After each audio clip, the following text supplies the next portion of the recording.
Hey internet friends, and shout out to all y'all living along the 33rd parallel, on which some incredibly odd and devastating events have taken place, bringing me to the topic of today's video. Something strange is happening in Texas, and perhaps the events taking place there require more attention. But does that mean that my goal with this video is to scare you and make you paranoid? No. I believe worry to be a total waste of energy, at least in this application. It's something that festers within a person's mind and creates like a tornado of fear where everything seems so out of control. In all of that chaos, it's so hard to see through and beyond. Awareness, on the other hand, maybe I should say awareness is my goal, because awareness is what happens when you stop for a moment and look around you. And that's what we're gonna do today. But I've always had this really romanticized and admittedly stereotypical view of the state. A state almost separate from the rest of the United States, with its citizens whom I once envisioned commuting to work on horseback, pictured them as a people not to be messed with unless you want to say hello to the beloved Second Amendment. But there's definitely a more complicated facet of Texas,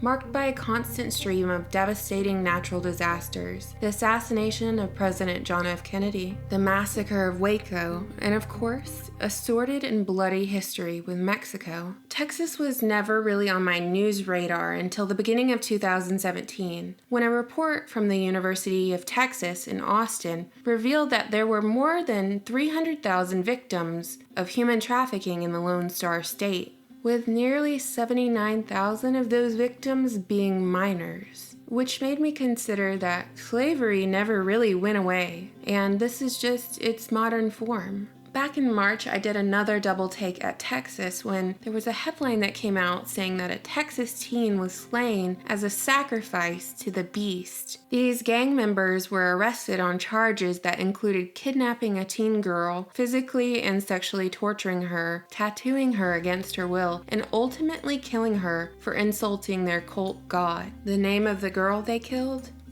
Genesis. Since my video on Operation Gotham Shield, I've had a lot of folks send me photos and links and videos of military equipment being moved through Texas at what they say is an abnormally frequent rate. So this will truly be a choose your own adventure video, since there's a lot to cover just over the last month of happenings in Texas. So let's first cover the violence that's taken place within the span of just about 2 days. On May 1st, a stabbing spree on the University of Texas campus took place, killing 1 and injuring 3. The suspect, identified as 21-year-old Kendrix White, was armed with a Bowie-style hunting knife. White's classmate reported that he had recently been absent from class, and when he returned, he seemed depressed.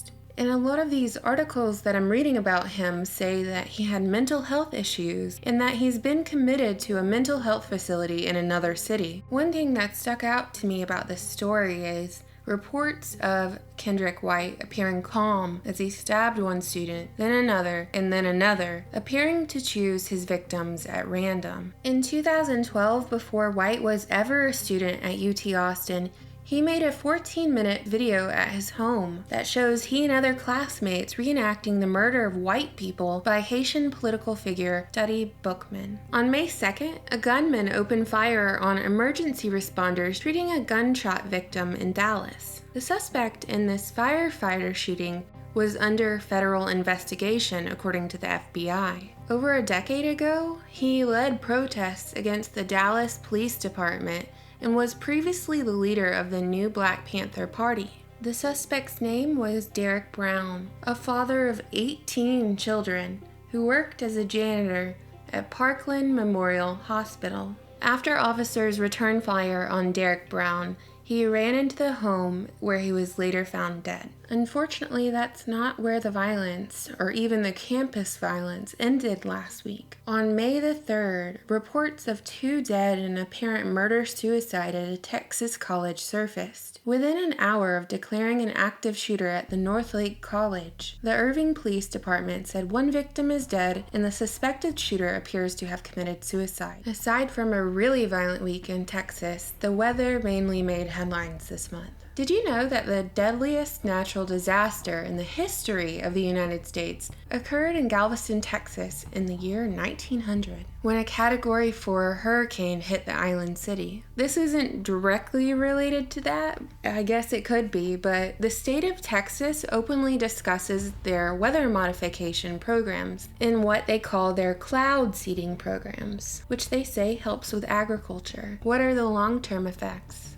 On April 25th, dozens of Texas politicians and business leaders urged President Donald Trump to commit $15 billion towards protecting the Houston area from a devastating hurricane. What they want to do basically is build a massive coastal barrier that would protect Houston, and they need $15 billion to do it. And on April 29th, a violent wedge tornado hit Canton, Texas, leaving a trail of devastation with a number of dead and injured. This tornado was particularly large, though not the largest ever recorded, but I thought it was worth noting. I brought up animals in my Atlanta video, and while not directly connected to the news or the weather or anything like that, it could be a sign of something, so I thought it would be worth mentioning in this video. On May 1st, lightning killed 32 cows on a Texas farm, and not 2 days later, 395 birds collided with the tallest building in Galveston. Certainly factors like weather and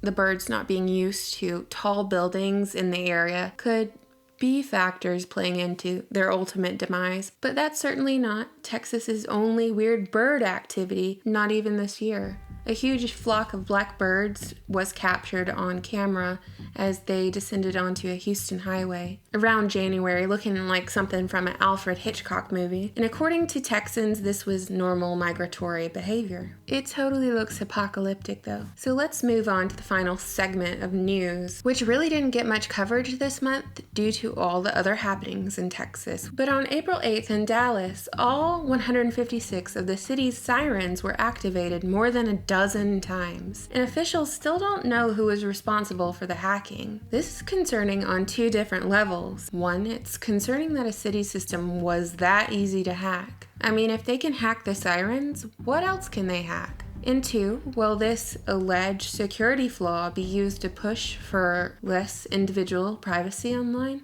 Speaking of freedom and privacy, or lack thereof, a bill recently introduced in Texas sought to obliterate the Federal Reserve's much maligned monopoly on currency by establishing gold and silver as legal tender. And a lot of folks think the Fed rules the world and they would never allow Texas to establish gold and silver as legal tender outside of the dollar. Not gonna happen. People would be murdered before the Fed ever loosened their grip on society. And since we're talking about murder, I might as well tell you that on April 28th, a report came out that fentanyl deaths were rising in central Texas, but going untracked. Now, if you don't know, because I didn't before this, fentanyl is a synthetic opiate narcotic. It's a prescription drug used primarily for cancer patients with severe pain, and it's 50 to 100 times more toxic than morphine. And the real kicker here is that heroin and cocaine